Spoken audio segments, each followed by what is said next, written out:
This is the question about my relationship with Chekhov.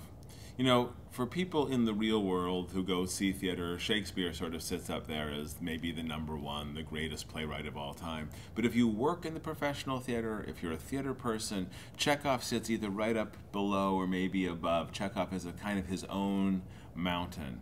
I studied Chekhov. I went to Northwestern University where Chekhov is all built within the sort of curriculum. It's the core of what people study. So you end up having this sort of very reverential feeling towards Chekhov when you're young and you've read all the important plays and you someday want to direct Chekhov. Yet after 25 years in the theater, I found that I was getting more and more frustrated with Chekhov. Bad Chekhov productions, things that I didn't want to explore, I didn't want to direct. I had my own feelings that sometimes totally agreed and sometimes stood in direct opposition.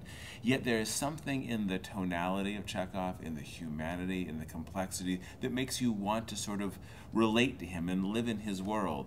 So this was a kind of best of all possible worlds situation where I could still be doing Chekhov, just not really Chekhov, and I could express things that were really important to be about my life and my theater and do it sort of in the world of Chekhov in some kind of unique combination. So that's been the goal of Stupid Fucking Bird. That's what we're trying to accomplish. A kind of a view into Chekhov and outside of Chekhov, a kind of subverting of Chekhov and something that has the greatest possible respect for Chekhov at the same time.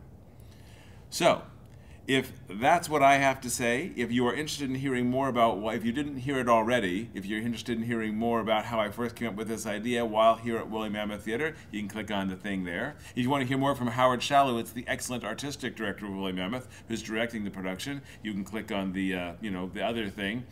Or believe me, it's fine. If you've had enough of us, thank you very much for visiting, and we'll look forward to seeing you at the theater. So, make your selection. Do as you will.